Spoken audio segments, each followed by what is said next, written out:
Il existe environ 100 milliards de galaxies dans l'immensité de l'espace et 400 milliards d'étoiles dans la spirale de notre Voie lactée. Des planètes dures et gelées tournent autour du Soleil. Certaines sont constituées de gaz toxiques qui tourbillonnent et d'autres de surfaces rocheuses, arides et sans vie. La vie est possible grâce à l'eau, liquide précieux qui abonde sur une seule planète, la planète bleue appelée Terre. Elle devrait d'ailleurs plus justement s'appeler planète océan, car moins d'un tiers de sa surface se trouve au-dessus de l'eau.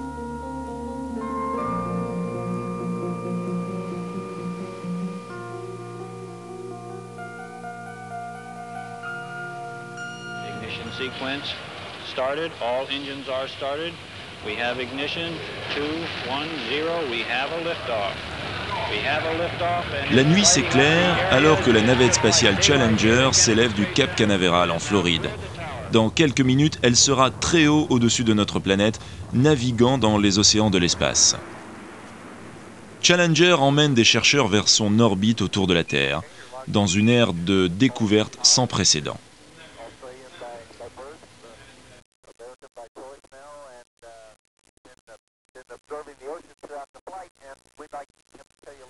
L'océanographe Paul Skallipawas, premier dans sa profession à découvrir cette vue depuis l'orbite, accompagne les astronautes et les spécialistes de cette mission. Il observe et photographie d'importantes masses d'eau en rotation, des tourbillons.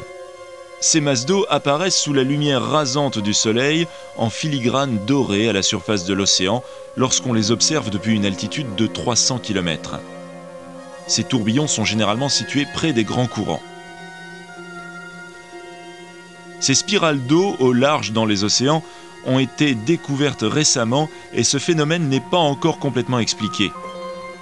Elles s'enroulent et se déroulent comme des ressorts géants, emmagasinant et relâchant d'énormes quantités d'énergie. Pour les océanographes condamnés à travailler depuis le sol, une vue d'ensemble de l'océan représente un progrès déterminant. L'interaction de ces nombreuses parties est maintenant vue sous un angle complètement nouveau. En surface, il y a peu d'indices pour comprendre ce qui se passe sous le niveau des vagues, mais des découvertes récentes ont révélé un lien entre le climat et le mouvement des masses d'eau océaniques. Au XVIe siècle déjà, Léonard de Vinci avait comparé le comportement de l'atmosphère terrestre au mouvement d'un liquide. Les différents mouvements des vents sont similaires à ceux des eaux. L'air se déplace comme une rivière et transporte les nuages comme l'eau emporte avec elle tout ce qui flotte. Et maintenant, quelques siècles plus tard, on en vient à penser que certains phénomènes marins sont semblables à ceux de l'atmosphère.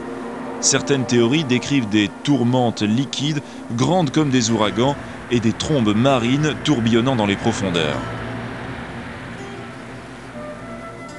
L'eau des océans est dense et se déplace plus lentement que l'air dans l'atmosphère, mais elle est en perpétuel mouvement. La mer est instable, comme l'air. Des ondes internes semblables à des perturbations atmosphériques traversent les océans.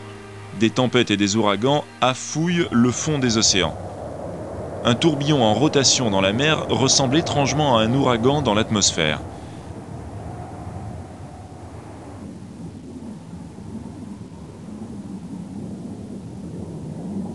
Grâce aux ordinateurs, on peut scruter les profondeurs marines comme jamais auparavant.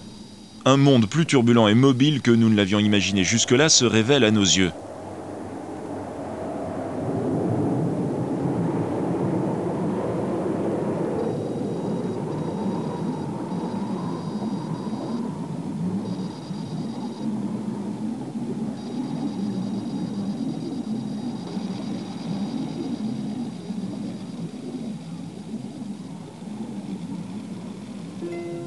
Pareil à des rubans argentés flottant au vent, le Gulf Stream décrit un arc à travers l'océan Atlantique Nord. Parcourant 100 km par jour, il transporte environ 100 fois plus d'eau que toutes les rivières du monde réunies. Le Gulf Stream est certainement le courant marin le plus étudié au monde. Sa découverte est liée à la colonisation des Amériques. La première carte nautique du Gulf Stream fut dessinée par le ministre américain des Postes et Télécommunications, Benjamin Franklin, pour hâter la livraison dans les colonies du courrier venant d'Angleterre. Cette carte décrivait le trajet du courant qui remontait la côte d'Amérique du Nord et traversait l'Atlantique Nord. Franklin y ajouta des instructions permettant aux voiliers naviguant vers l'ouest d'éviter le courant, mais à ceux naviguant vers l'est d'en tirer parti. Sa carte d'un courant d'eau unique, semblable à un fleuve, était remarquablement précise pour l'époque. Le Gulf Stream n'est qu'un des grands courants océaniques mondiaux qui sont dus au vent dominant créé par la rotation de la Terre. Les autres courants principaux sont les courants du Brésil, du Pérou, d'Australie ainsi que le Kuroshio. Les marins connaissent et utilisent depuis longtemps ces grands courants pour parcourir les mers. Il existe cependant d'autres courants, contrôlés par les températures, qui circulent dans les profondeurs des océans. Situé tout au sud de notre globe, le continent antarctique se trouve au centre d'un anneau reliant tous les océans du monde. Une animation par ordinateur nous montre la rotation de ces courants autour du continent glacé en une ronde gigantesque. Le courant circumpolaire constitue la pompe qui entraîne tous les courants froids des océans du Sud. Selon les scientifiques, c'est au voisinage des pôles que s'amorcent les courants qui contrôlent la circulation des eaux profondes. En mesurant des niveaux infimes de pollution et de radioactivité dans l'eau, ils peuvent suivre le trajet des courants. Lourde et dense, l'eau froide s'enfonce. Ces courants profonds peuvent glisser sur le fond pendant des siècles. Leur traversée de certains bassins océaniques peut durer jusqu'à 1000 ans. Tôt ou tard, certains courants profonds remontent vers la surface. Ce sont les upwellings. Les eaux froides rapportent des profondeurs les substances nutritives qui rendent la vie possible dans ce qui serait sinon un désert liquide, immobile et sans vie. Les eaux glaciales de l'Antarctique pourraient sembler désertiques, mais les courants marins froids les rendent particulièrement riches en vie. Toute la vie marine est unie par la chaîne alimentaire, cette suite complexe de rapports prédateur-proie. De la plus majestueuse baleine au plus petit poisson, cette chaîne relie la destinée des êtres vivants. Il s'agit en définitive d'une combinaison harmonieuse dans un royaume de beauté stupéfiante.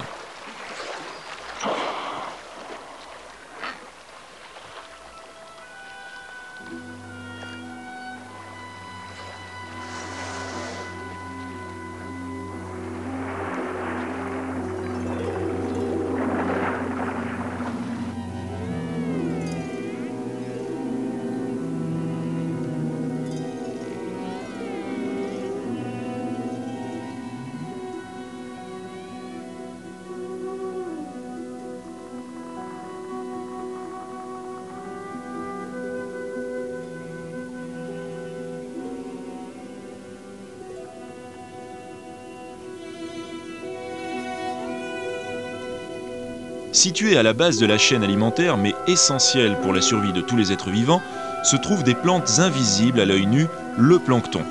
Délicatement coloré, il constitue les herbages de la mer. D'apparence simple, ce plancton est à l'origine du miracle de la photosynthèse, car il utilise la lumière du soleil pour transformer le dioxyde de carbone et l'eau en oxygène et en hydrate de carbone libre, indispensable à la vie animale. Des animaux microscopiques aux plus énormes, tous dépendent entièrement de ces plantes.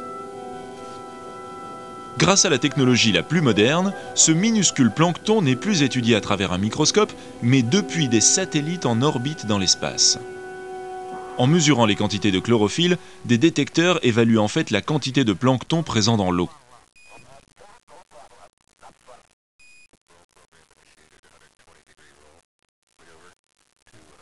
La vie la plus abondante apparaît en rouge près de la côte.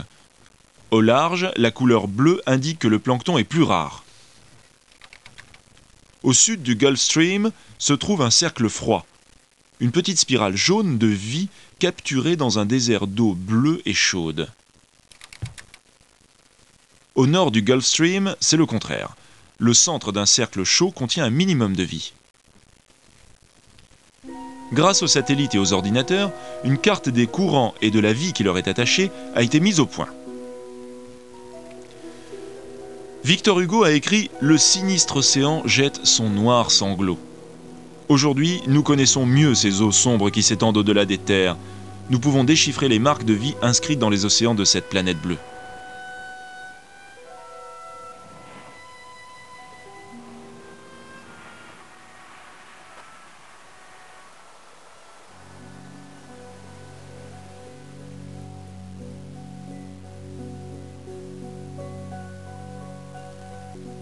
Les instruments se trouvant à bord d'un satellite peuvent lire les changements de température à la surface des océans, comme dans les eaux au large de l'Amérique du Sud. Au large du Pérou se forme un important upwelling d'eau froide. Mais tous les 2 ou 3 ans, au moment de Noël, une couche d'eau chaude s'épaissit dans le Pacifique Est, bloquant l'eau riche en éléments nutritifs où vit le plancton. Les températures varient sous l'influence de El Niño, un courant réputé pour perturber les eaux au large du Pérou en les réchauffant. La température dépasse alors le seuil de tolérance de la vie dans ces eaux. El Niño, l'enfant, est ainsi nommé car ces réchauffements sont observés vers Noël. Bien qu'enregistré depuis près de 2 siècles, son cycle est très irrégulier. Les scientifiques commencent seulement à comprendre son mécanisme.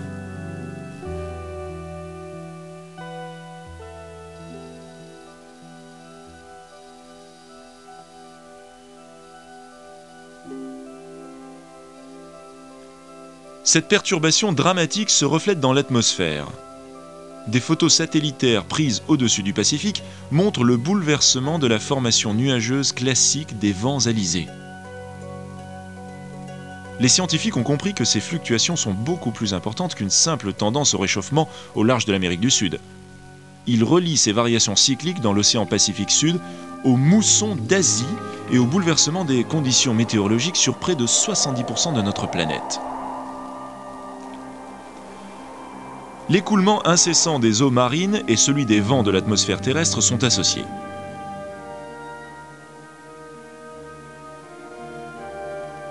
À l'image l'un de l'autre, ils enveloppent le globe en un mouvement constant.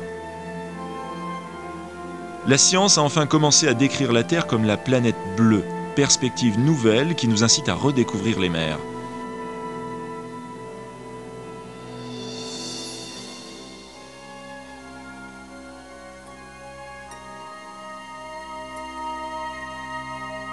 Un nouveau voyage commence, et comme l'a écrit Charles Baudelaire, « Homme libre, toujours tu chériras la mer ».